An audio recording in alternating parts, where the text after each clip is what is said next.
¿Cómo les va? De nuevo juntos. Vamos a continuar un poquito con esta época colonial, ¿no? Pero ya ahora, a partir de justamente lo que habíamos charlado de las reformas borbónicas, una de las medidas que tomó eh, el, el rey, ¿no? O los reyes, porque estas reformas borbónicas fueron un par de años, ¿no? De los 70, de los 78, más o menos, de cambios profundos. Yo ya lo había, creo, charlado, ¿no? Esto, acá la tengo, miren. Vamos a repetirlo, que así queda, ¿no? Cuando en 1770 muere el rey, yo no me acuerdo, era un Carlos, creo que segundo, que era Habsburgo o Austria, es una dinastía, ¿no es cierto? Era la misma dinastía de aquel Carlos V y Carlos I, que era emperador del Sacro Imperio, que tenía toda Alemania, Flandes, Países Bajos, España, todo un emporio grande, más toda América, etcétera, en la época que surge Lutero, 1517. Bueno, digo 1517 porque me acuerdo de la Reforma Protestante, pero en 1770 muere, antes de morir este tipo, nombra sucesor no a uno de la dinastía de Habsburgo. Sí, era un pariente, no un primo, no sé qué, porque no tenía hijos, que era Borbón. Borbón es otra dinastía que gobernaba Francia, esa dinastía. Entonces, de paso cañazo, eh, el tipo como que quiso distender con Francia, no lo sé, pero la cuestión que se armó un bolonqui bárbaro, la guerra de sucesión que duró unos cuantos años, hasta que hubo, digamos, el otro rey Habsburgo, un tiempo, en fin, hasta que sí, se consolidó el que nombró Carlos, que era un tal Felipe, si le digo el número por elemento, pero ese cuarto, que ese ya era Borbón. Ahora, los Borbones vinieron con otra mentalidad, ¿no? Una mentalidad más progresista quizás, más mercantilista, venían de Francia y Francia tenía esa impronta, ¿no? De acumular todo lo más posible y digamos todo el metálico posible, todo lo que pueda acumular y tratar de sacar lo menos posible, ¿no? O sea, importar lo menos posible, hacer lo más posible, que el dinero, más que nada, más que por el, oye, más que por el tema eh, mercaderías, el mercantilismo era una doctrina que hablaba de que entre más dinero y que salga menos dinero, ¿no? Del país. Eso era. O sea que venían con una mentalidad francesa así. Y en España, cuando asumieron, fueron unos cuantos reyes, ¿no? Los borbones estos, vieron bueno, realmente el estado calamitoso de la administración de España y también el hecho de que como España dependía solamente de la extracción de las colonias y no tenía industria propia, los tipos quisieron hacer eso, hicieron una serie de medidas a favor de industrializar en la península para vender en las colonias, o sea, querían hacer algo similar a lo que hacía Francia, Inglaterra y qué sé yo, pero no tenían ni la tecnología, ni la costumbre, ni la cultura, o sea, no estaba el envión, ni siquiera tenían una burguesía con ímpetu, ¿no? Una burguesía como en el caso de los otros países europeos, que había desinstalado o se peleaba o tenía problemas con la nobleza parasitaria. Por ejemplo, en Francia, hasta que llega la Revolución Francesa, pero antes que llegue igual, con monarquía absoluta y todo, había una burguesía pujante que poco a poco eh, estaba cada vez más harta de privilegios absurdos, porque los tipos que producían, que ponían el capital eran ellos, y tenían que pagar impuestos para un par de nabos ahí en las cortes y qué sé yo, que se la pasaban tomando el té, no sé, haciendo grima y qué sé yo, pero dije cualquier cosa, ¿no? Pero a lo que voy, en España no pasaba eso, porque en España es como que hubo un proceso diferente, como que se mezcló esos señores feudales, esos nobles, y como descubrió la América, los que venían compraban título de nobleza. Entonces, los que, digamos, pretendía poder ser la burguesía, terminaron al final comprándose títulos nobiliarios. Me hace acordar mucho a lo que pasa en este país. Ustedes dense en cuenta que en las épocas, por ejemplo, el peronismo que fue industrialista, o anterior, pero en general, o el desarrollismo frondizi, esas épocas que se expandió el asunto industrial, sin embargo, cuando un tipo empezaba con bueno,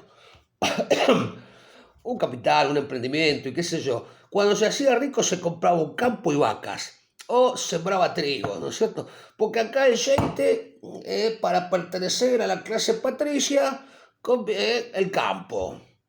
Al revés, involucionan distinto a Estados Unidos que los tipos lo que quieren es poner fierro en la industria, producir, crear, expandir.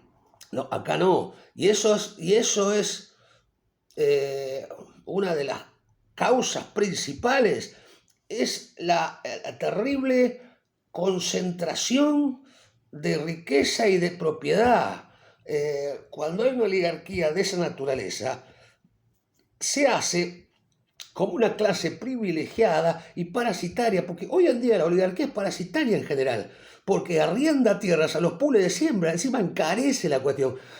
Ahí Guillermo Moreno tiene razón en un tema que él habla de la ley de arrendamiento, que dice, no, la propiedad no se la vamos a tocar, pero eso sí, no va a poder cobrar lo que quiera, va a poder cobrar nada más que eso, así que si quiere, que se asocie al pool de siembra, y si no, que se la banque, que gane menos, porque es así, no tiene sentido.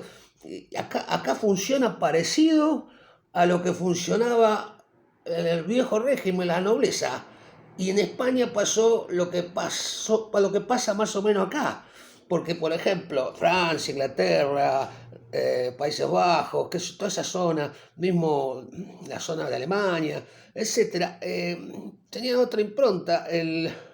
La burguesía, aunque sea comercial, aunque no sea industrial, aunque sea artesanal, se distinguía por su trabajo y se diferenciaba hasta culturalmente de la nobleza.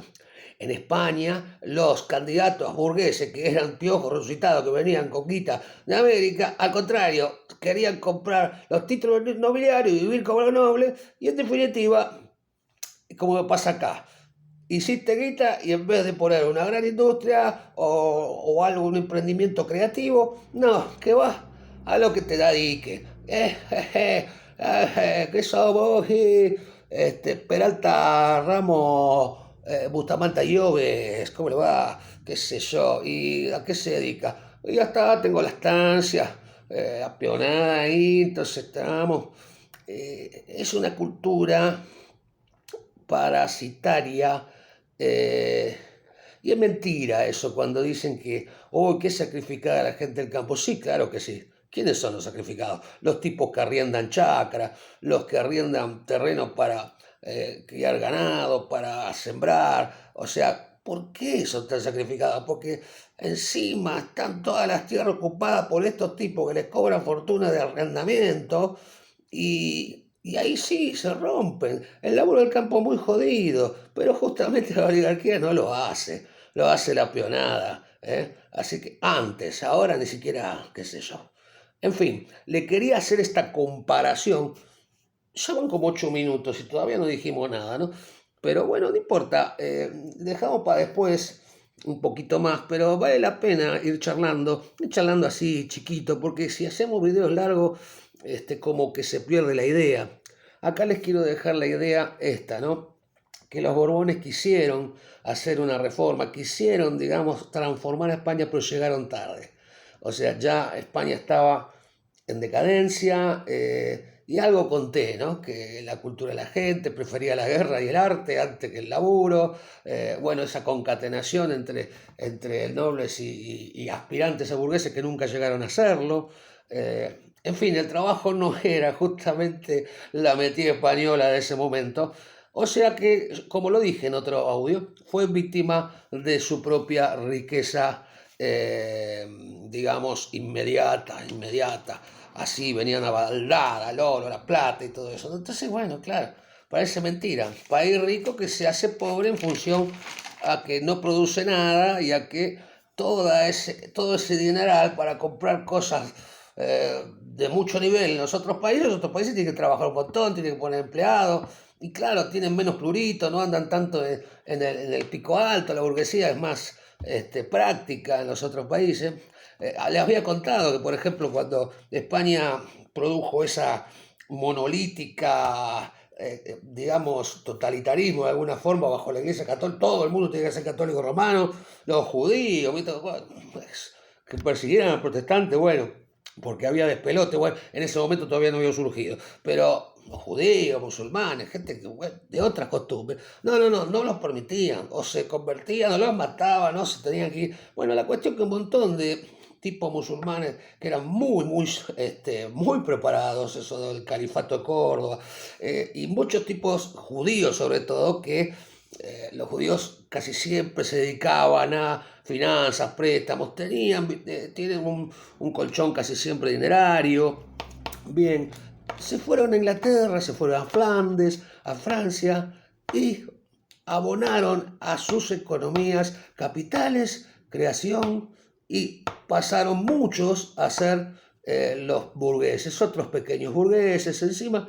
O sea, fíjate lo que es un país como España que apostó a una directamente eh, a una cuestión muy rígida, muy sólida, que al principio, claro, una cosa es 1492, 1500, pero después ya la cosa se va agotando y ya para 1700 estaba en la ruina, en la ruina. Ahora, en 1776, termino con esto, que era lo que quería empezar, se funda el Virreinato del Río de la Plata, que todavía no se oficializa. Hay una especie de virreinato así, ¿cómo es que lo llamó alguien acá? A ver, lo voy a buscar, que yo lo tenía anotado. Se llamaba creación permanente, porque claro, no estaba muy clara la cosa, lo que sabían que tenían que dividirlo del Perú, convenía muchísimo eso, porque bueno, las mercaderías de Potosí ahora venían por Buenos Aires, Perú tenía que ir, el otro día yo me preguntaba por dónde iba, tenían que ir hasta el Istmo de Panamá a hacer todo un despelote con los barcos, no estaba el canal en esa época, pasar al Atlántico y era todo un lío de fletes y todo, convenía sacarlo por Buenos Aires. Además, no solamente por eso, el peligro de invasiones, sobre todo de Portugal, de Brasil, ¿no? Inglaterra también, pero justo en 1776 estaba en guerra con las colonias, estaba en la guerra de independencia norteamericana. Por eso aprovechó el rey, fue inteligente en ese caso. Y eh, ahí fue que justamente, algunas apostillas. España, ustedes saben que apoyó financieramente muy fuertemente. Hay un monumento creo que es un banquero justamente español en Nueva York, que fue uno de los tipos que más guita puso por los ejércitos rebeldes norteamericanos. Y Francia colaboró con ejércitos propios, luchando al lado de los azules, eran los americanos rebeldes en contra de los casacas rojas, ¿no? O sea que España y Francia también ayudaron a la independencia de Estados Unidos, ¿no es cierto? Era lógico, era muy lógico. Entonces Inglaterra ahí estaba medio jodida, estaba, aunque era poderosa, pero bueno, se la vio fulera en esa. Ahí se la vio fulera en una guerra que tuvo que verdaderamente encima la perdió. En 1812 quiere conquistar de nuevo Estados Unidos, hay otra guerra ahí, no sé si todos saben. Pero bueno, esas son cosas, detalles que no vienen al caso de lo que estamos contando. Lo que estamos contando es que en 1776 empieza todo este devenir del virreinato. Ya no es una gobernación dependiente de Lima, sino que era Buenos Aires capital. Ahora, se la nombra capital y era una ciudad chiquita. Mucho mejor era Córdoba, estaban candidatas, eran Córdoba, Potosí y Asunción. Pero los reyes eligieron Buenos Aires por varias causas. Una, porque estaba en la cuenca del Río de la Plata, tenía puerto directo. Segundo, porque estaba más cerca también de los ataques hacia la banda oriental, ¿no? Hacia toda esa zona que los brasileños muchas veces incursionaban, así como los españoles, brasileños portugueses, así como los españoles incursionaban también a Río Grande do Sul. Era una frontera abierta todo eso era toda una frontera abierta. Así que bueno, eso pasó en 1776 y el que tomó el mando, por orden del rey, por supuesto, fue Ceballos, que se movió bastante libremente. Todavía no estaban todas las reglamentaciones, costó hacerlas, así que decían que era como una creación permanente, ¿no? Bueno, Ceballos de hecho es el que pulsa, justamente los brasileños habían llegado hasta Colonia de Sacramento y los pulsa, y ahí ganan los ejércitos españoles, etcétera, ¿no? Interesante toda ese devenir, ¿no? Y acá con el virreinato cambia la cosa, ya esto que era todo un chanterío, como les contaba, de los gobernadores, que verdaderamente era una runfla mafiosa de grandes contrabandos, y ahora había más limitaciones, aunque el contrabando era moneda corriente, pero ya no era tan desembosado y tan mafioso también, ¿no? Porque realmente era muy vil todo lo que estaba pasando. Y bueno, eso también es de alguna forma fruto de estas reformas borbónicas. Pusieron los clavijas los tipos, pero también al estar a destiempo, vamos a decir, no dio todo el fruto que quisiesen que hubiese dado, ¿no? Y encima puso de punta a los criollos, porque hizo muchas distinciones entre peninsulares y criollos, que antes como era todo muy anárquico, es como que no se le daba ni cinco de bolilla a esas cosas, pero ahora empieza una cosa más organizada, vamos a decir, organizada. Los de Lima y Buenos Aires tenían una pica terrible entre ellos. ¿Por qué? Porque, claro, le había sacado ¿quién es? Ceballos fue el que hizo eso, sí. El que decretó que si no salía, que toda la plata de Potosí tenía que salir sí o sí por Buenos Aires, porque si no, no sé qué impuesto, qué sé yo. Y claro, de Lima se quería matar, porque también podían salir por allá, ¿no? No, pero ahora tienen que salir por acá, se vengaron ahora, ¿viste? De lo que le hacía antes. Siempre hubo esa pica entre las dos burguesías. En esa época, después ya no tanto, porque incluso se diversificó, porque acá la economía se transformó en ganadera, en otras cosas, ¿no? Pero en ese momento todavía venía la extracción de plata, de oro y minería de ahí de lo que es Bolivia hoy en día, el Alto Perú. Bueno, vamos a dejarlo acá porque ya es muy largo ya 17 minutos es tedioso. Así que seguimos con este mismo tema. Todo así, reforma borbónica, virreinato, vamos a ver invasión inglesa, revolución de mayo, que bueno, sí, revolución de mayo también, le voy a repetir, porque yo me hice un reportaje ahí, pero está muy lindo. Pues vamos a dar lo mismo, que va a estar lindo, vamos a subirlo acá como corresponde. Bueno, gente linda, compañeras, perdón, les mando un fuerte abrazo peronista, ¿eh? Nos vemos en la próxima.